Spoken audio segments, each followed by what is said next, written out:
it is really amazing just to see the group of people in this room. I mean, we have people from all levels of government, Congressman Adam Smith's office. We have Marcy Maxwell. Marcy is, as you guys probably all know, is the governor's new education policy advisor. And of course, Marcy is from this community, and of course, that is why we are having this event in this facility to make it easy and make Marcy happy. So thank you. In a moment or two, we'll be joined by County Executive Dow Constantine. We have a great partnership with the county. Mayor Pete Lewis is here, Mayor of Auburn.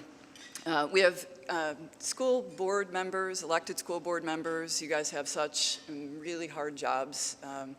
We really appreciate all the work you do. We have many, many community college trustees, which we're really excited to have you here today. We have several UW regents.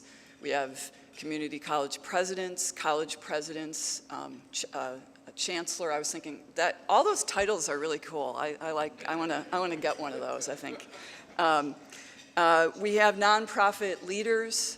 We have funders who fund education work. We have many city officials.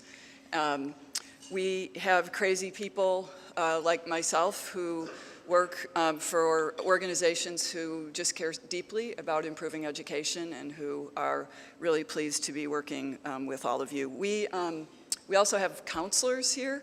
There was a really great thing this summer that was called the High School and Beyond Leadership Institute, and 30 counselors came together and worked on a lot of the plans for some of the Race to the Top work that involves improving the guidance system, and also the great event of yesterday and this whole week, which we call Discover You, which I'm going to talk about in just a second. So thank all of you. I do want to thank the CCER team. Our team is amazing. Everybody works just like so hard. So if you could just thank them, I would appreciate it.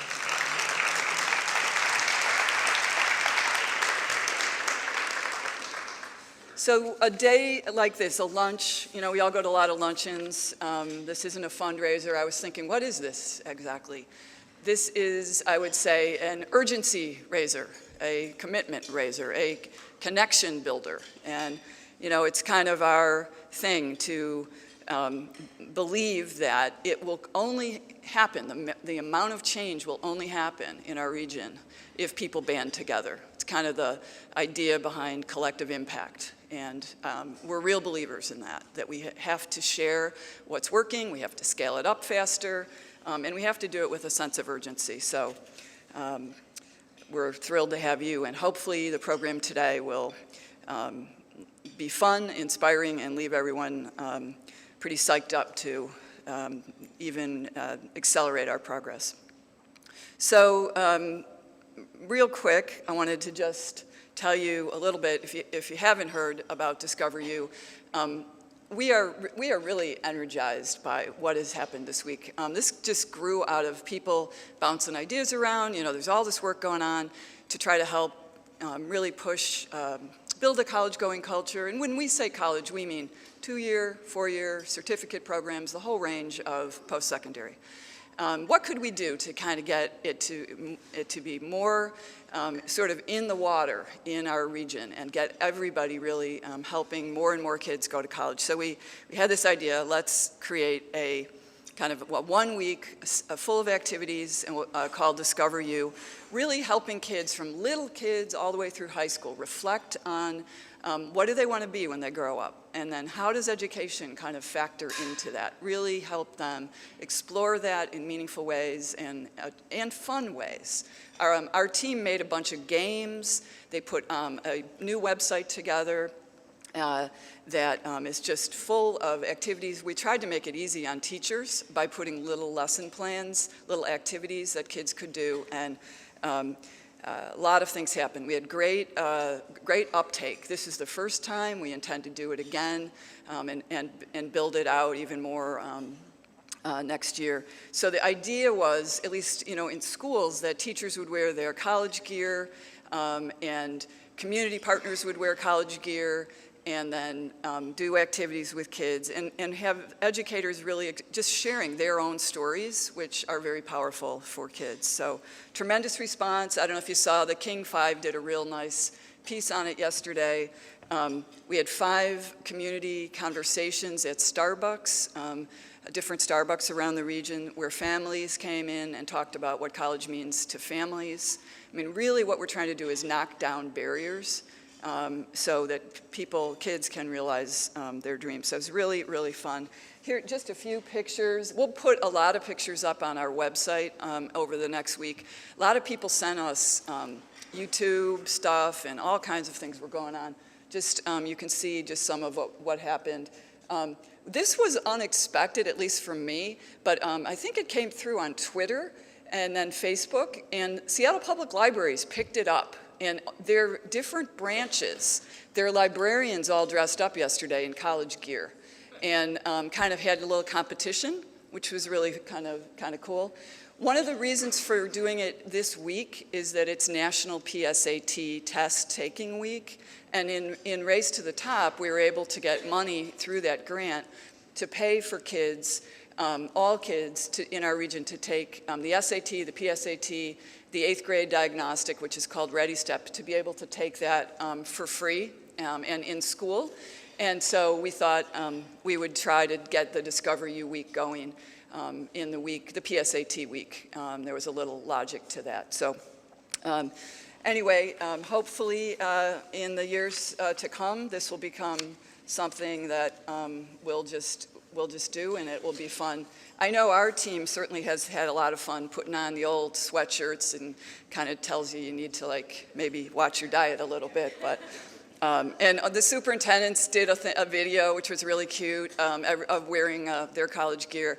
The best picture for sure was Kip Herron's picture. I know you knew I was going to say this, but he was a champion wrestler in college, and so he has his wrestling suit on. So anyway, I encourage you to go to our website.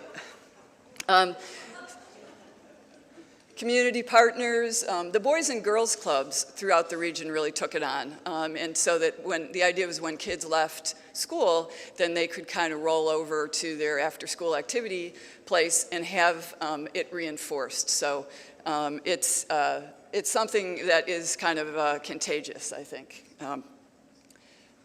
So it isn't about, though, just one week or one day. So the idea of Discover You is also, it's the kickoff for the year of events. And what we're trying to do is build a system, with school partners and out-of-school partners to really support kids all along the way. So you should have on the table, maybe somebody can just hold up the little handbill.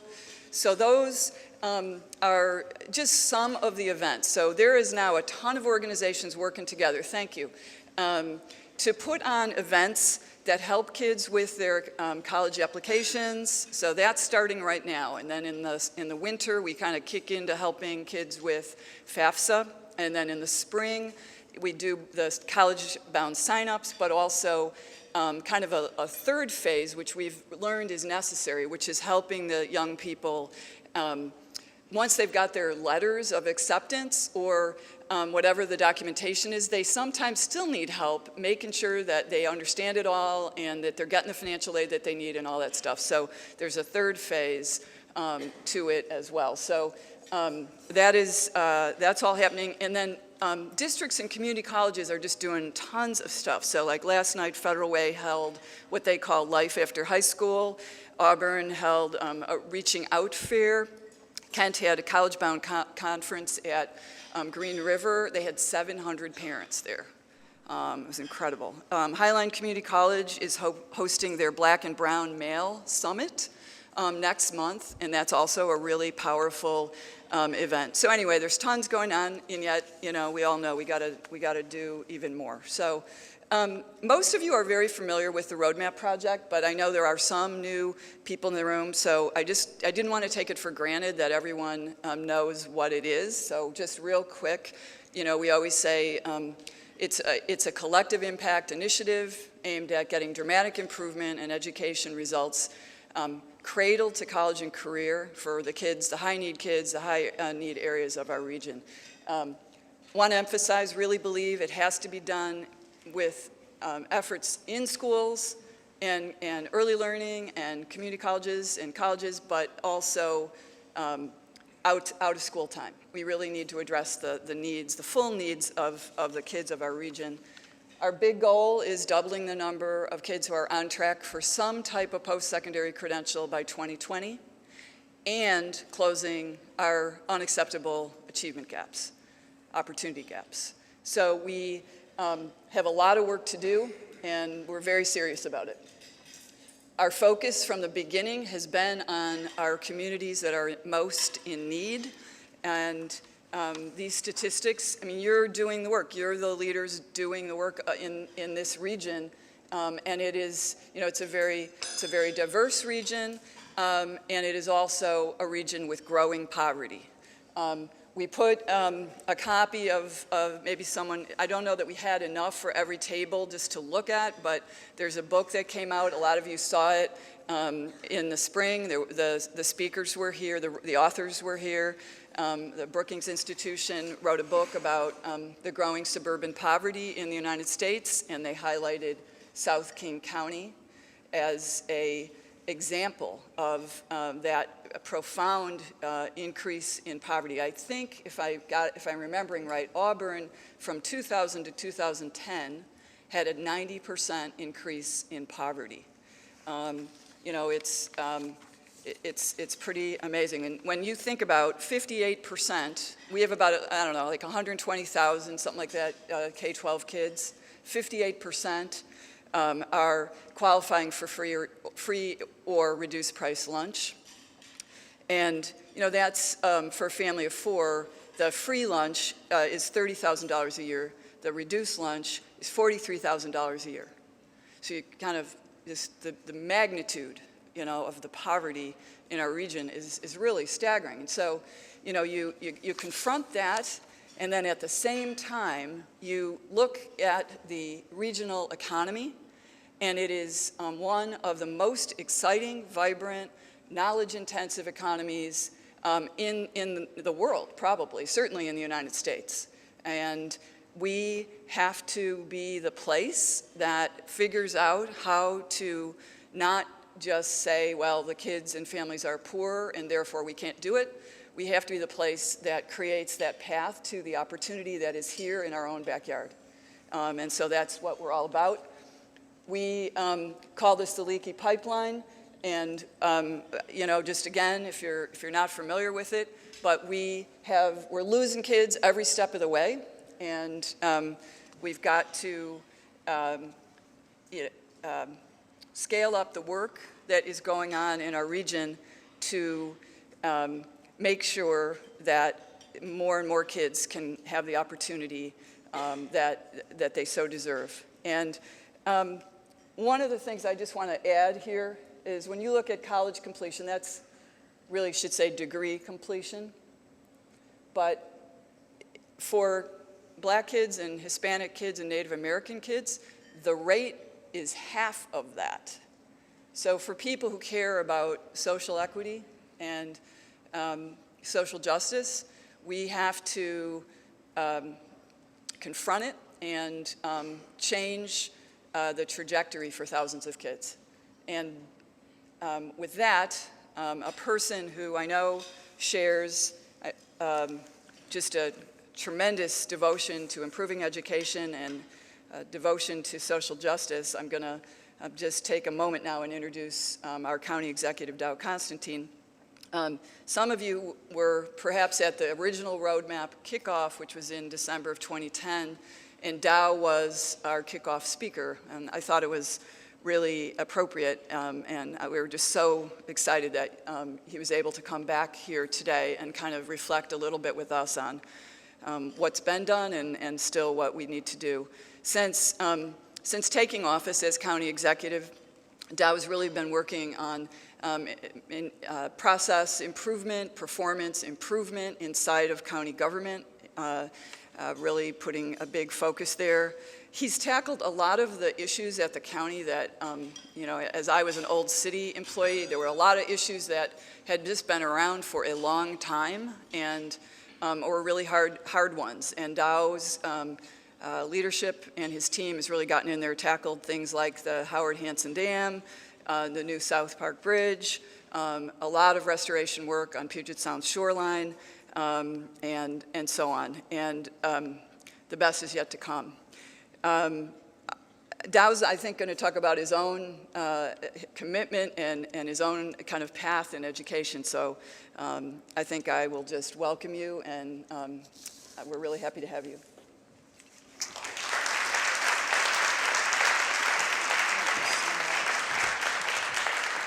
Thank you so much. It's great to be back. Good morning, everyone, or afternoon now, nearly. You know, it's an interesting job. You were talking about 4 years ago. As King County Executive, I get to lead the second largest government in the state after the state itself. And King County delivers this huge range of services. I know there are some current and former county employees here. You know, some of you have worked in very specific areas, some of you worked broadly across the county, but it's, you know, buses to clean water to criminal justice and public health and everything in between. The notion that shapes all of our work is that every person should have the chance to succeed, regardless of the circumstances they've been handed, based on their merit and their drive and their determination. To build true prosperity in this region, our economy depends on everyone being able to succeed and to contribute. Education, though, is not on that list of things I rattled off, the list of things that counties are required to do. But if we are to have a robust and a diverse economy filled with opportunity, then it's clear that education is where it starts. In this, I share your goals, the goals of the Roadmap Project. Education opens the doors of opportunity to a kid growing up here in Renton or in Carnation or like me in West Seattle. I'm a product of local public education, a proud alumnus of Schmitz Park Elementary School and James Madison Junior High and West Seattle High School and the University of Washington, which I liked so much I stayed for another 4 or so years after I graduated. Just kept enrolling in law school and grad school, and I'd probably still be there if I could have afforded it, but here I am.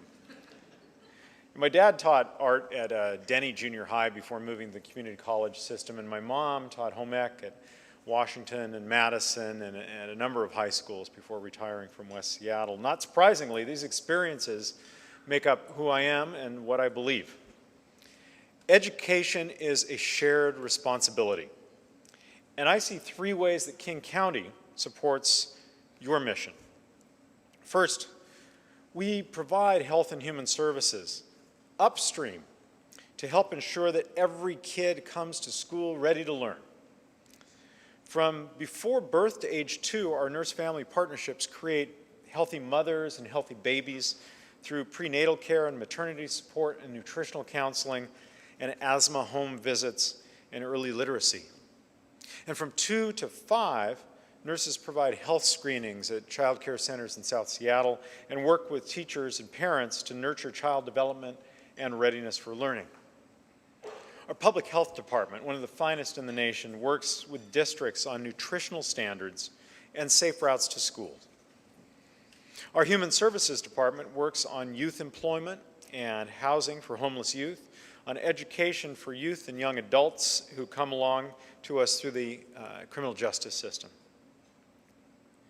You know, national healthcare reform provides an unprecedented opportunity for 180,000 uninsured adults in King County to enroll for affordable health insurance for themselves and their families.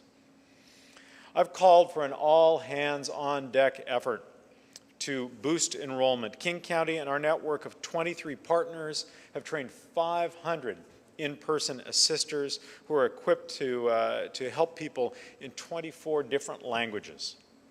And we're working with many schools and colleges to create what are called hubs of information for healthcare enrollment, for students and families. And I encourage you, if you haven't already, to work with us to enroll the uninsured. It's one of the most important things we can do to help people get past those barriers that have been put in their way and get on to that successful life. And it is an historic opportunity, one we must not let pass us by. So second, our King County strategic plan directly supports your goals of closing the achievement gap for low-income students and children of color by considering the disparate impacts and fairness to all people. As I said, every person should have a shot at success, no matter where one comes from or how long one has been here in our nation or our community. Every person should have the opportunity to thrive and to contribute. I've personally directed a strategy to integrate equity and social justice into every decision and program of county government because King County is growing and changing. As of last year, there are now more than 2 million of us in this county. And more than 200,000 people have come here just in the last decade. And among them, the vast majority are people of color. Half are our children. Half have come here from other nations. Some are refugees. Some are PhDs in science or engineering. All are welcome. Bellevue and Redmond are now more diverse than Seattle. And Tukwila and SeaTac and this city of Renton are majority minority cities. By applying a detailed analysis of equity and social justice, as I did in my proposed budget for next year, we often come back to this inescapable need, the need to invest in South King County. It can mean something as simple as directing funds for parks funding into Steve Cox Park in the diverse White Center area, or funds to help advance our construction of the Lake to Sound Trail from Renton to Des Moines. It can mean saving bus routes in low-income areas where people may rely on transit as their only option, or underwriting strategies to reduce racial disproportionality in our courts and jails, and that we are doing. And third, King County is your partner in career readiness and workforce development. You know, whether it's for jobs in information technology or life sciences or maritime, the need for stronger STEM literacy is at the top of your agenda. I hear it from the business leaders I speak with every day. Microsoft tells us they have 6,000 jobs open statewide, 3,500 core jobs for software developers and engineers that go chronically unfilled because of a gap in STEM skills. That's why they must constantly look overseas for qualified employees to meet that demand. It's fitting that we're here in Renton. A generation of Boeing workers is nearing retirement. Just as the company ramps up production of its 737 next generation and the exciting new 737 MAX at the world's most productive commercial airplane factory, just a hop, skip, and jump from where we were having lunch today.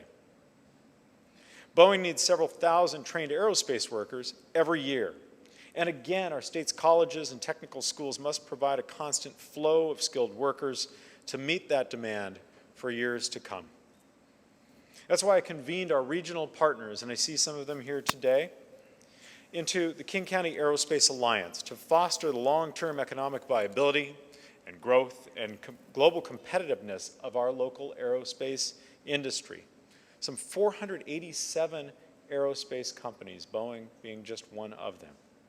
And to keep our legacy of these family wage jobs and the opportunity that represents in King County and in our region.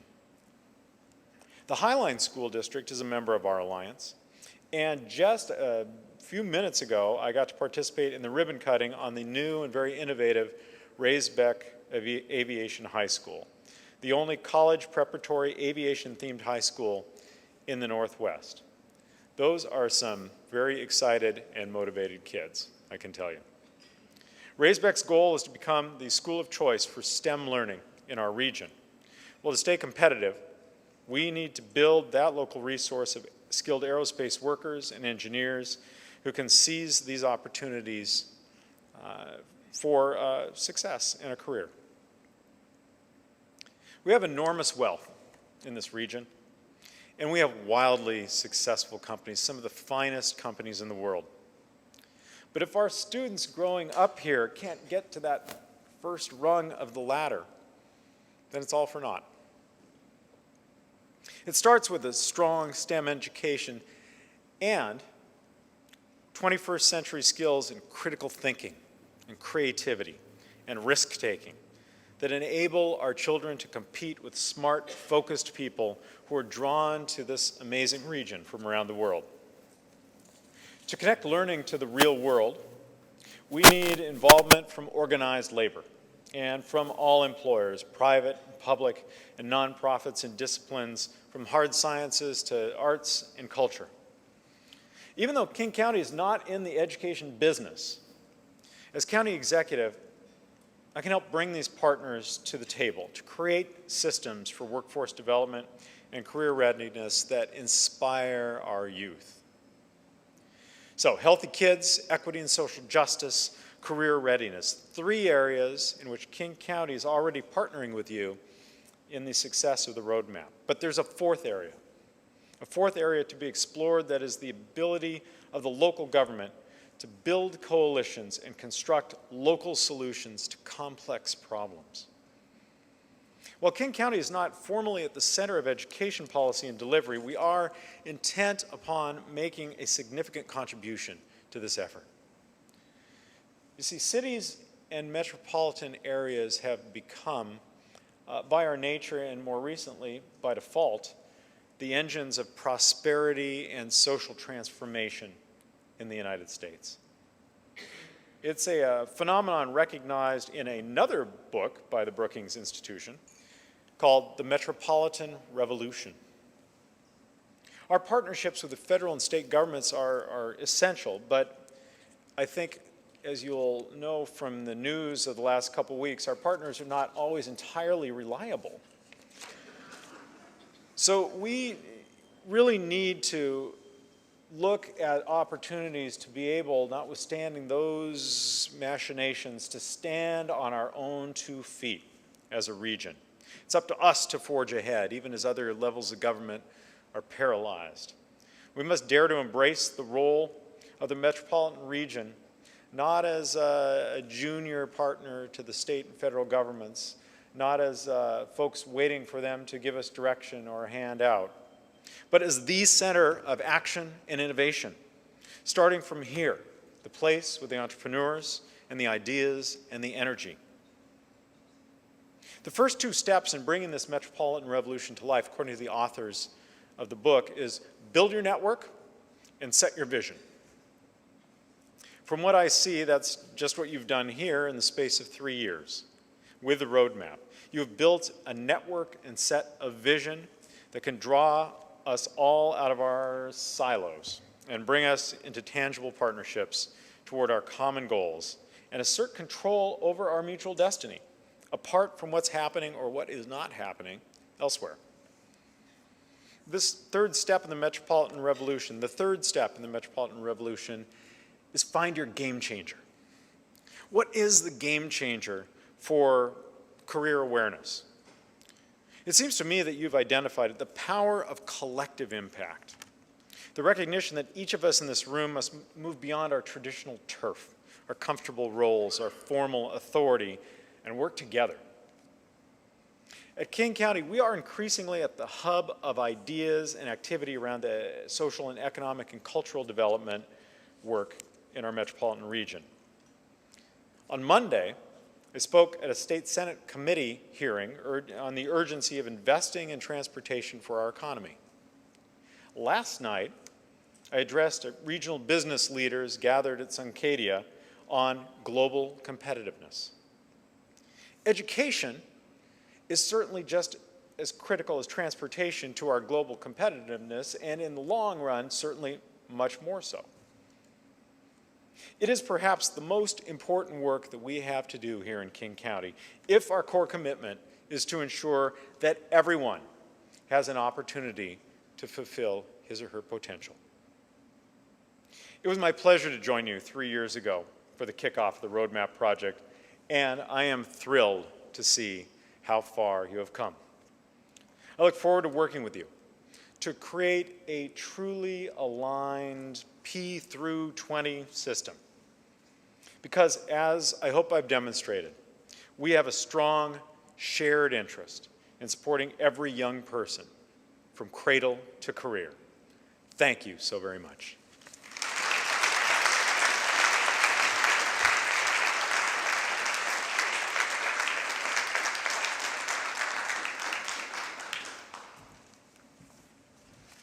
It's great. Thank you so much, Dow, and really, really appreciate it.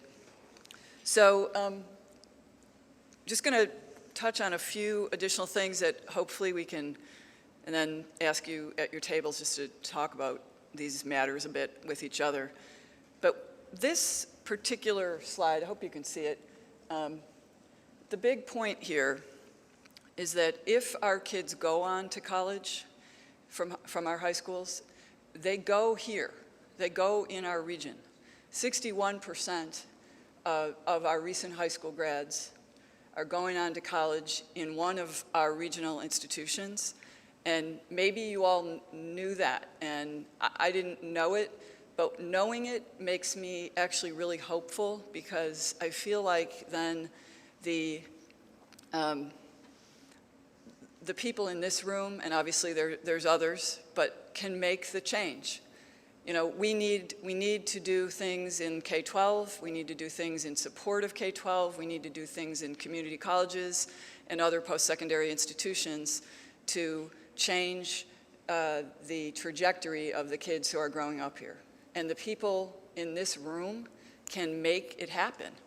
And I'm a real believer, as Dow said, in let's not wait around. I mean, I see the years kind of ticking off for myself, and kids are only in 9th grade once.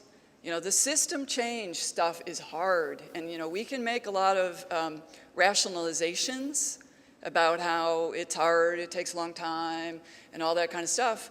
But when you think about a child, they're only 3 years old once. They're only going to learn how to read, in a certain way, in the best way at one time in their life. You're only in kindergarten once. You're only going to have a chance to apply to college in a certain, when you're in college in a certain way, or in high school in a certain way. I'm just saying this because it's probably very obvious, but I think the pace of change, given the pace of demographic change, given the pace of economic change, then the pace of education system change has got to accelerate. And the power to do it is in the hands that are in this room. And I think if we join together in more powerful ways, we can accelerate. We've got a lot of work to do. And I don't mean to be a big downer, but hopefully you'll reflect on those on our little exhibit before you leave if you didn't have a chance to. But we're almost at 50% of the kids when they leave high school, if they go right on to college. This is our 2-year colleges. Almost 50% are needing to go into a pre-college level math class. So I know there's a lot of work going on, but we need to address it. Course taking needs work. 50% only of the kids, our high school kids, are taking the minimum courses that they would need to take to be an eligible applicant to a 4-year college. And this isn't to say everybody needs to go to a 4-year college. It is just a good barometer, though, of course taking, the strength of course taking in high school. And we have a lot of work to do. 8th graders taking algebra. You look at that and look at our low-income statistics there. We're only at about 1/3 of the low-income 8th graders are taking algebra in the 8th grade. We know that's a pretty good predictor of post-secondary success. And some school districts have almost doubled that, and in other cases, less so. So that's an area that needs a lot of work. Course taking of other sorts is, I mean, there's so many great examples going on right now. I think Auburn has almost had a 100% increase in AP course taking. Kent is accelerating AP. Obviously, we have Federal Way's Acceleration Initiative to look at. So when I'm pointing these things out, it's not at all to say that there's not great work going on. In every domain, there is great work going on. It's just not going on yet at a systemic level and at the scale that we need. Thus the need to band together and push harder. 12th grade is kind of weak when you look at it. There's a lot of people talking about right now, make 12th grade matter. And kids don't take a full load of courses. Kids are absent a lot. You know, a lot of kids aren't taking math. There's a lot of data that would be used by guidance counselors to help the student make good decisions about how to use 12th grade in a more powerful way. And if we just did, let's get 12th grade to be a real springboard year that is in sync with college requirements, we could probably knock down that rate of remediation and help many more kids be college and career ready. We have issues. I showed you this before. I want to say it's not just about what happens in K-12. We get all these kids then enrolled over to college, and we're not retaining them in big enough numbers. So some of that probably is due to preparation. There's all kinds of issues that come into play, but we also know from research that there's a ton of work that community colleges are doing that is getting traction, like different placement practices, different orientation practices. These kids who come right out of high school, 18-year-olds, they're really different, obviously, than kids, young adults or people in their 30s who are coming back to school, and they can benefit from that additional TLC. A lot of work going on in our region. I call them powerful strategies, early warning indicator work. That is work that really is aimed at dropout prevention. We've got to get more kids to make it through high school successfully. Opportunity youth, you'll be hearing about a lot in the next year. New work on dropout re-engagement. We've got, in the next slide we'll touch on it, but 20,000 kids, we think, at least 20,000 young people, 16 to 24-year-olds, not in school, not working. And you know, what a waste of human potential. We can't let that go. And we've got many new ways to work on that. Stronger course taking, removing financial barriers, college placement policies, college orientation, all of those kinds of things can help. We are real excited to get going with many partners, ESD, United Way, and many others, to try to elevate and scale the work to help many more kids come back into education and get gainful employment. As I said, there's about 20,000 at least, maybe more. There's a really great new state program. We put sheets on your tables. They refer to it as open doors. Sometimes they'll call it by its old bill name, 1418.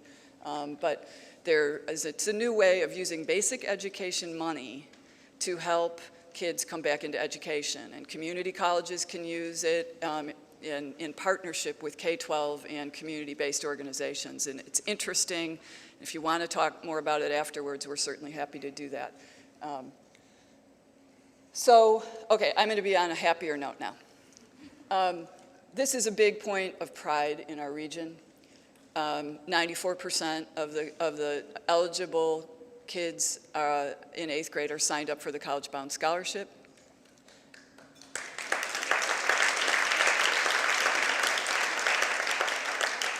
Some of us saw a presentation last week by the Washington State Student Achievement Council, and they showed the statewide data, and we are way ahead of the state. We are the leading place. If you can see the numbers, that's 5,100 eligible students. Again, those are 5,100 students that qualify for free or reduced price lunch, so high poverty students. That's a lot of kids. This is the trajectory since, over the last few years. You can see the growth, and a lot of people in this room made this happen. Seattle had a college access network, really a coordinating function to kind of pull things together, make sure the middle schools knew about it and get parents involved and all that kind of stuff. South King County did not have a South King County college access network, and one of the things that we thought might be helpful was to get that created. And so I'm going to ask the new executive director of the South King County College Access Network, Christopher Wells, to come up. So you can just meet him and you can hear a very exciting announcement that he has to make today.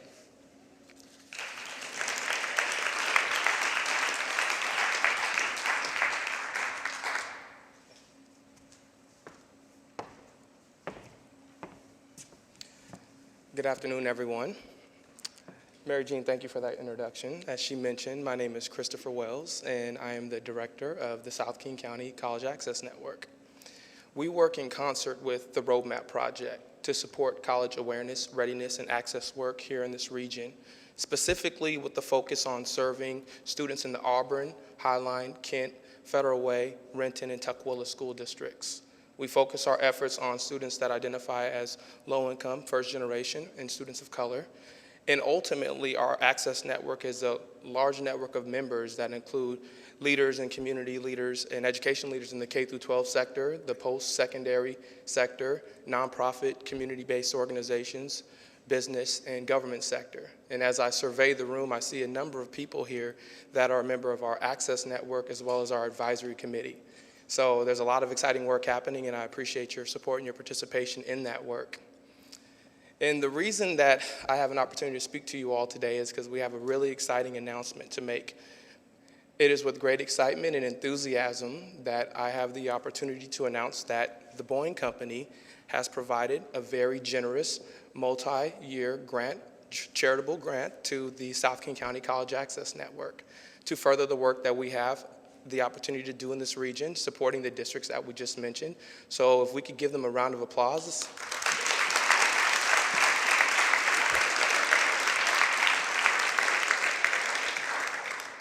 So specifically, this work will support programming and be operationalized in things such as the Roadmap to College program, things such as the College-Bound Scholarship program, as well as identifying the needs within our network of support members, where their needs and where we can build their capacity and further those missions. So it's a really exciting time for that. And I would also like to furthermore thank the Green River Community College, which is the organizational host and sponsor of the South King County College Access Network. And furthermore, I would also like to thank Dr. Eileen Ely, the president of Green River Community College, for her.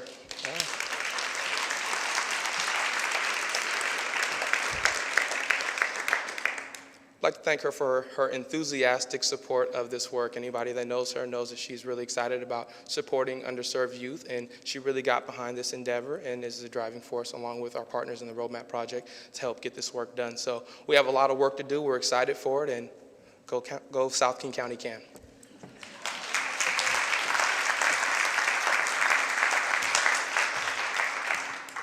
Thanks, Christopher, and thanks, Green River and Boeing. It is super exciting. Not going to go into a lot of detail, but about 10 months ago, the region was awarded the Race to the Top grant, and there were 3 sections to the grant. There was Start Strong, and then STEM Strong, and then Stay Strong. And Stay Strong is very relevant to the discussion that we're having today. There's money in the grant to strengthen the guidance systems in our K-12 system, to expand the DREAM project and work that they're doing. If you don't know about the DREAM project, it's the fighting force. We think of it as the fighting force on the ground. College students from UW that come into the high schools, 450 of them are deployed right now. And then through the Race to the Top, they're actually going to be able to beef that up and add from right now 17 and then go up to 90 counselor assistants in the high need schools. And so you're going to hear more in a few minutes about the DREAM project from one of their members. The Tests I mentioned, the grant pays for SAT, PSAT, and Ready Step for all students in the roadmap region, in school for free. And then there's a stream of money that is available for districts that will enable them to work on improving course-taking options for their kids. So we're trying every which way as a region to bolster college and career readiness and post-secondary success. We're going to now hear some remarks from a really amazing person in our region. He's Bill Ayer, and he has an incredible background in aviation. He is currently the chairman of the Alaska Air Group, which is the parent company of Alaska Airlines and Horizon Air. He served as the CEO of Alaska Air Group and its subsidiaries from 2003 through May of 2012. I know he was over at Aviation High School, grand opening today as well.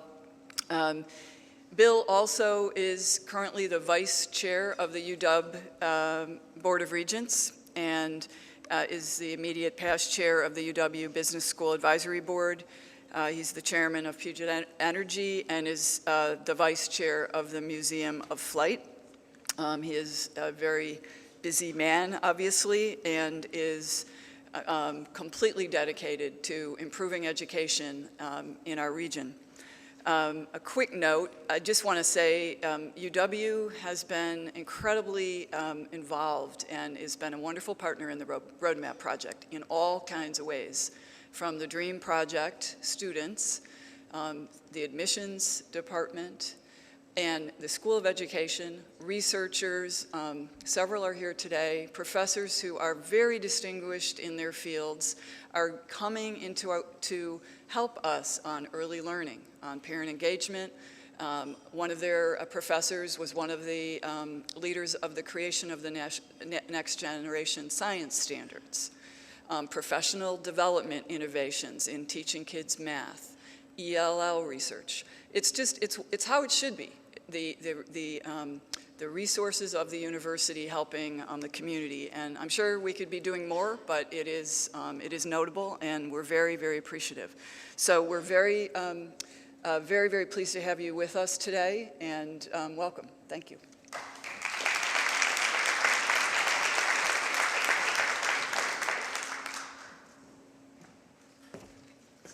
Well, good afternoon. Let me start by introducing, if you haven't already met her, one of my fellow regents, Dr. Constance Rice is here. Constance Rice.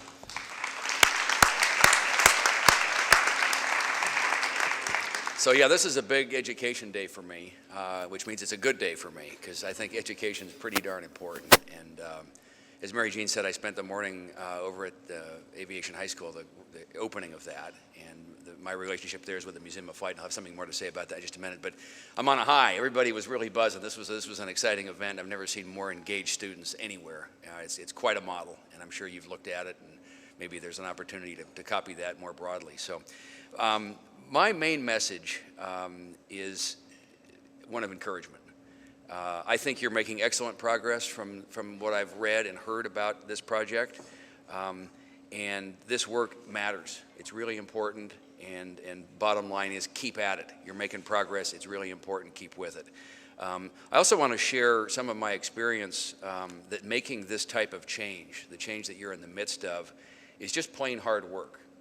Unfortunately, in my experience, there aren't any shortcuts, but it does help to have a big community, which you have. So hats off to you for that. And it helps to have others really supporting your efforts and rooting for you. So let me add my name to that list of supporters here right now. And as Mary Jean said, the UW is a major partner in this project, and I couldn't be prouder that we are, thanks to folks like Dr. Sheila Edwards-Lang, Dean Tom Stridicus, Dean Ed Taylor, the DREAM Project, which you've just heard about, and all the faculty, the staff, and the students that have come together with this community. And it takes everyone here in this room and beyond to make this work. So thanks to all of you for your partnership in this. I've been a regent for only about a year and a half, and while I've been around the UW for a lot of years, the regent's role, and I'm sure Dr. Rice would agree, the regent's role gives unique visibility and insights into all that's happening at that university. And I always knew that the University of Washington was a good school, but from what I've seen as a regent, I got to tell you, it is a truly remarkable place with just incredible faculty and students and researchers. And obviously, its continued prosperity is vital to this state and to the region. But I also recognize how difficult it is to change education policy, and that's what you're dealing directly with here. And the best solutions, I suspect, come from coalitions just like this, with a strong focus on student outcomes. And in building a consensus around what it is you're doing, every perspective, including the smallest schools, is important. So I really welcome what you've done here in terms of getting everybody involved, all the stakeholders involved in this, reaching a consensus and moving forward. As I said, I'm involved in education because I think it's the single greatest opportunity that we have to improve people's lives and to improve all aspects of this country for the long term. And then the Aviation High School, I just came from there this morning. It's amazing what's going on there. And the Museum of Flight's involvement it's about STEM education, right? And so we had this opportunity to partner with the Museum of Flight several years ago in terms of the fundraising for their new high school building, which is what was opened this morning just across the street from the Museum of Flight. And along the way, the museum's mission has evolved from collections of airplanes, which us airplane guys really like, right? To the visitor experience, a little more commercially, what are we doing? And now where we are is really about education. And the intent here is that it's inspiration, it's lighting a spark in somebody that without having the experience of going to the museum might not have that spark ignited. And we're moving from a place where we've had kind of what we call the one and done experience, 155,000 kids a year coming into the museum and seeing it and saying, well, that's interesting, but what can we do in the next step of this to really give them a curriculum that's sequential? And it's not just come to the museum one day and go home on a field trip. It's about, no, you know what? I'm really interested in this and I want to have a longer experience. I want to do summer camps. I want to do the Washington Aerospace Scholar Program, which some of you may be aware of. And so right now we've got some really great line of sight examples of kids who have come to the museum when they were 5 or 6 years old, or maybe as part of a grade school field trip, that have tracked all the way through all of the programs that we offer, many of which have gone to the Museum of Flight and done to the Aviation High School and done really well. And then they've gone on to University of Washington or MIT or Harvard or you name it, where they've gone to become engineers and now they're working for Planetary Resources and Boeing and companies that are doing really cool leading edge stuff. In fact, some of the students, you ask them where they work and they tell you, and you ask them what they do and they say, I can't tell you that, I'm on a Department of Defense grant and I can't tell you what I'm doing. And these are the kids that started at the Museum of Flight and Aviation High School. So those are the kind of stories, and as educators, you all know that's what keeps us going, right? When you see students that without that, they wouldn't have been where they are. It's pretty good stuff, and I think it's what fuels the continued work on really important things like what you're doing here. So one of the challenges, and as I came in, I heard Mary Jean talking about poverty.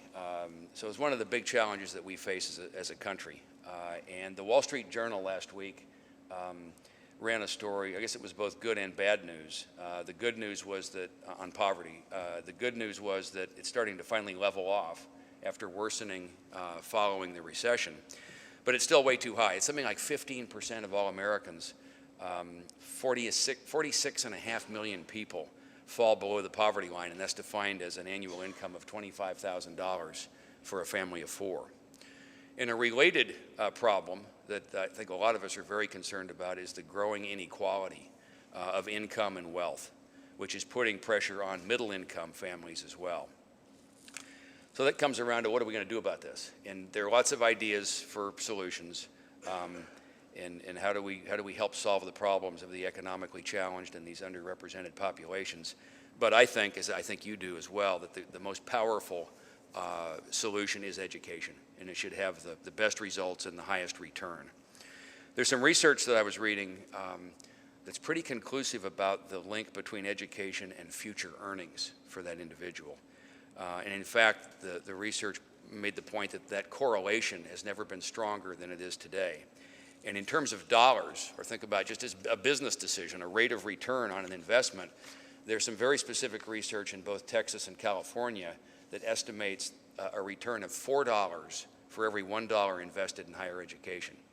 Now you drill down on that a little bit, so where does that come from? Well, it's It's less public assistance, it's a lower crime rate, and it's higher tax receipts, right, for the states. It's higher sales tax, property, and income tax, all stemming from higher earnings. Well, those are pretty compelling numbers if you're just talking about a business case for making an investment. And while creating, economic opportunity is a critically important outcome of education, important too is the link between education and health, education and family stability, education and social connections. In other words, education is a major determinant of a person's future well-being. The term well-being overall, I think, is driven to a very large degree by education.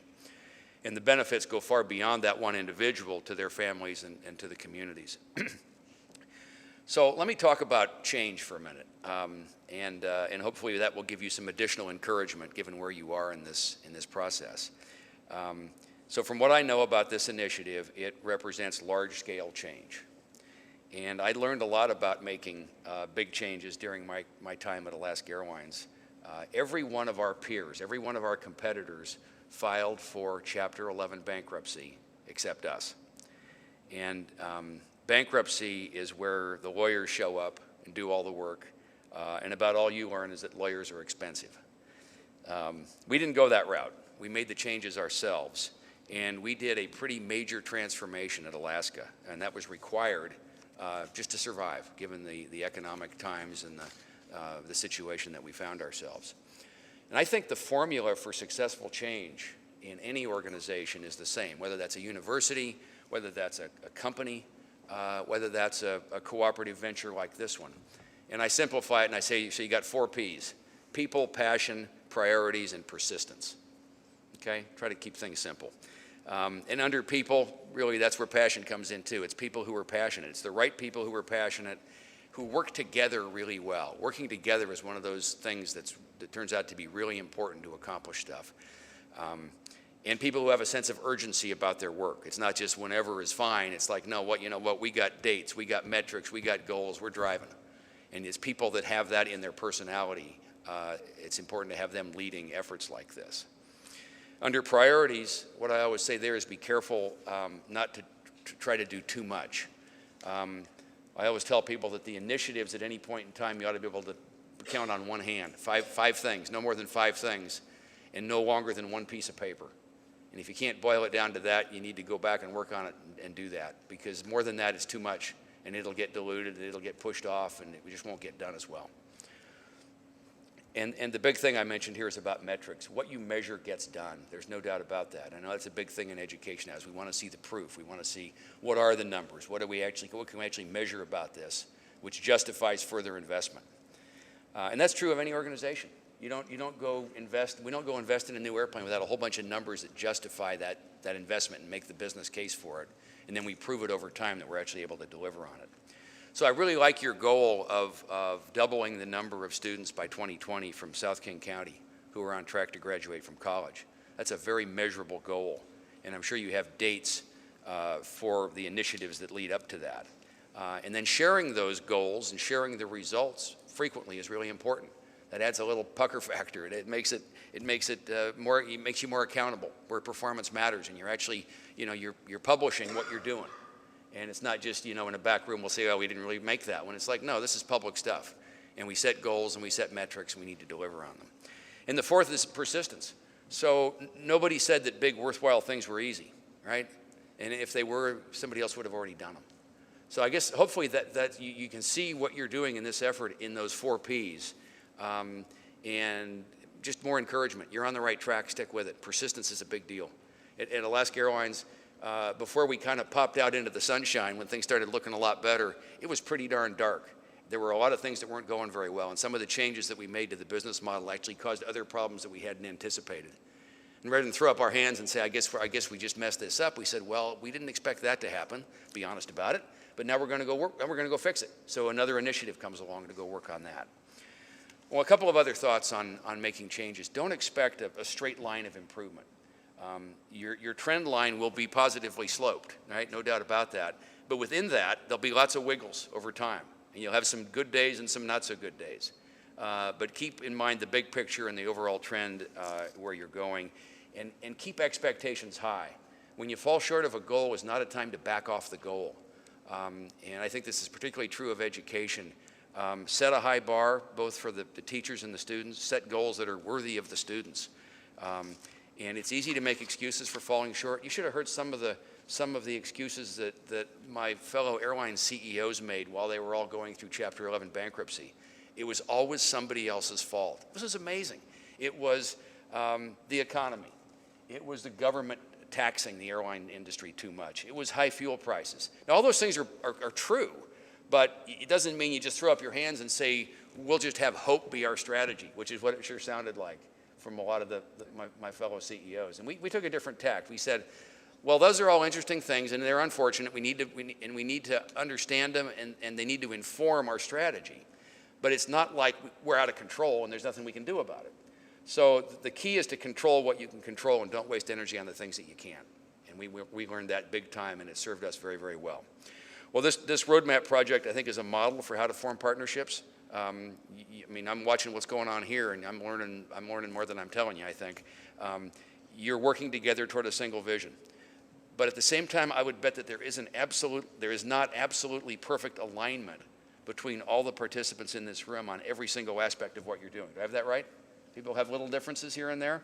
But I'm also willing to bet that people have put those minor differences aside to come together as you have to accomplish this big goal.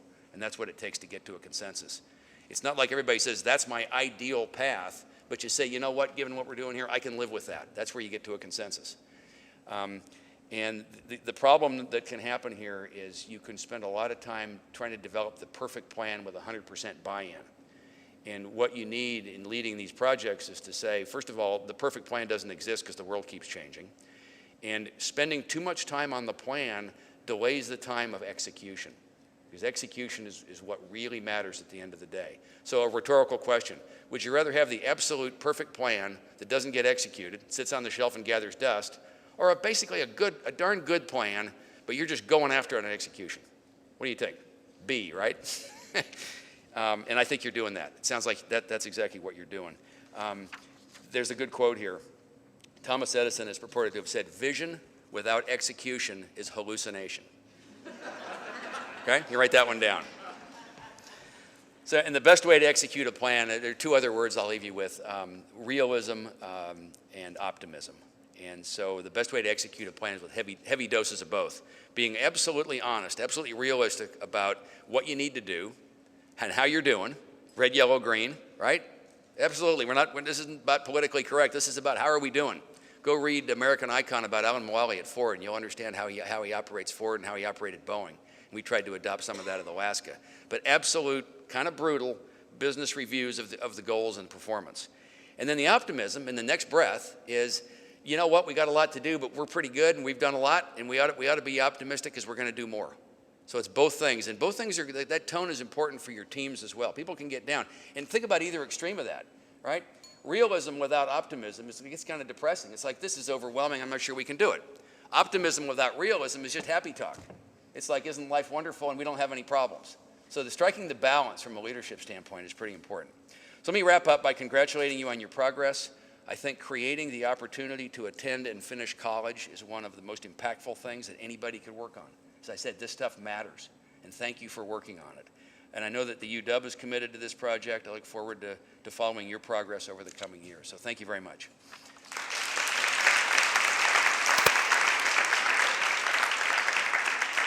And I'd like to now go with the student speaker. Is that next? Okay, I'd like to now introduce our student speaker, Oscar Alejandre, to come up. Oscar is a freshman at the University of Washington, planning to major in aeronautical engineering. So question, Oscar, when an airplane goes over, do you always look up? You have to. Even if you're talking to the President of the United States, if an airplane goes over, you got to be looking up. Okay? That's part of becoming an aeronautical engineer. He was a Dream Project mentee at Arts and Academics Academy in Burien, which is part of the Evergreen campus. His mentor helped him get accepted to 4 colleges. I'm biased, but he clearly made the right decision with UW. Oscar will be a Dream Project mentor this year at Tyee High School, and that's a great example of giving back, and Oscar himself is a great example of how a strong support system can really help. So please welcome Oscar Alejandre.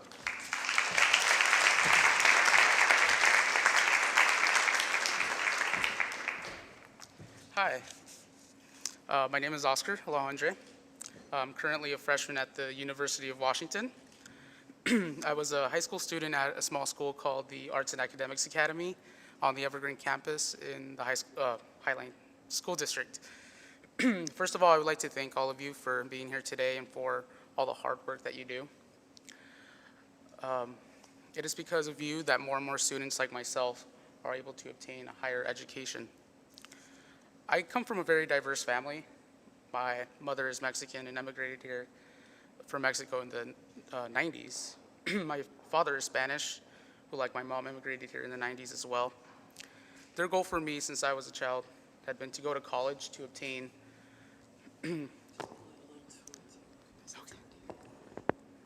Thanks. Sorry about that. Their goal for me since I was a child had been to go to college to obtain a better education than the one that they were able to obtain. College for them was only something that the wealthy were able to afford, and thus came to the United States not only to escape from the poverty of their homes, but to offer my siblings and myself a better education and a greater opportunity to go to college. As it became apparent to my parents that I would be attending college, the question of how to pay for college raised. Now, my parents have pretty much worked their entire lives.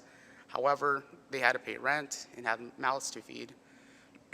So there was no large college fund to pay for the very expensive college tuition. However, when I was in 8th grade, my parents had learned about the college-bound scholarship. This would make the possibility of college more probable and allow my parents' dream of their firstborn to go to college more probable and that dream to unfold. Sorry. This would influence me and motivate me to strive for bigger and better things. This would allow me to influence and motivate my siblings and cousins to go to college, but more importantly, it was a way for letting them know that they too can make their dreams come true. In my life, there have been a lot of influential people. Thanks. There have been a lot of influential people that have allowed me to see education as a way to move forward in life and allow my dreams and goals to become a reality. My teachers have played a big role in this. My middle school math teacher, Dr. Dennerline, motivated me to pursue aeronautical engineering as a career. I didn't only see him as a friend or teacher, but I saw him as a counselor and as a friend. Similarly, my high school math teacher, Mr. Stoltz, not doctor, encouraged me to follow this career path and motivated me to work hard in high school and now in college to achieve and excel in this very competitive career. As a high school senior, Dream Project for me had been one of the most rewarding experiences as a mentee and now as a mentor. My mentor, Elizabeth, offered me her help from revising my essays to looking for scholarships and applying for jobs. My parents, on the other hand, had no idea what it took to apply for college or scholarships. So Elizabeth was there to help me with anything I needed help with. It is because of people like her that students like me got more motivated to go to college. It is because of her and the Dream Project that I wanted to become a mentor. Ever since the first group of college students walked in my high school, I knew I wanted to be like them, to help students like me follow our dreams, hence the Dream and Dream Project. I have done a lot of volunteering throughout high school, and now participate in Dream Project. Why I did this was to give back to my community. I feel that I was given so much by the experiences and people I had met throughout my life. I want others to get that same gift, to receive my help, kindness, motivation, and inspiration. Today, as a mentor in the Dream Project, I understand the constant struggle and difficulty to try to get these students to find their direction in life where they can live a happy and comfortable life after high school. Your work is much more difficult, but it is very critical in getting these kids across the region to get to go to college like myself. You are another reason I am here today. Thank you very much, and have a great afternoon.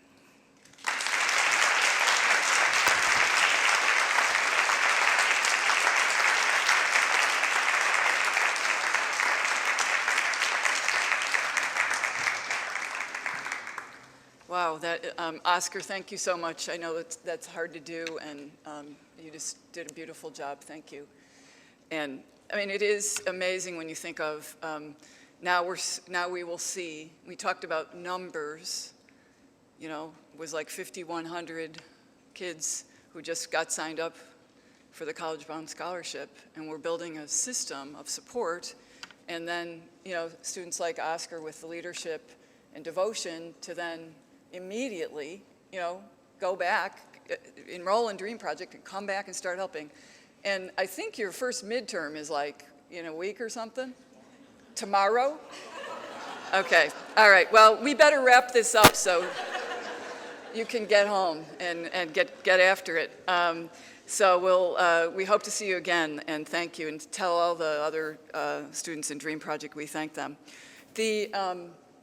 The bottom line, and we can adjourn here, but the bottom line really for us is to take action. You know, it's urgency, it's our collaboration, and to take action. So there's things we've done together at the state level, a lot of people advocating together. We still need to do more to make sure we protect the College Bound Scholarship, but we can't do it cannibalizing the state need grant. That makes no sense. There's something like 37,000, 35,000 people who qualify for the basic need grant in our state who can't get the money because there's no money. And we're not making the investments that we need to make. So there's a lot we can do together at the state level, but there's a lot we can do together at the local level. You know, decisions, school board decisions, policies about discipline, about the use of early warning indicators, about course taking, about guidance, about dropout re-engagement, placement practices at community colleges, you know, the tie between community colleges and K-12. There's tons of work that we are doing and that we can accelerate. We so appreciate everybody coming today. We hope you leave with having maybe met a new person or two, gotten a little idea or two, and with more of that sense of urgency and collective resolve and a heightened commitment to act. You saw what we're doing on College Bound, and if we start to see what we need to see, those trend lines going like that for high school graduation and college enrollment. So we will close now, and we just thank you all so much. We greatly, greatly appreciate everything you're doing. If you didn't have a chance to kind of take a glance at the little exhibit, feel free to stay, and if others want to stick around and talk a bit, we're here. Thank you very much.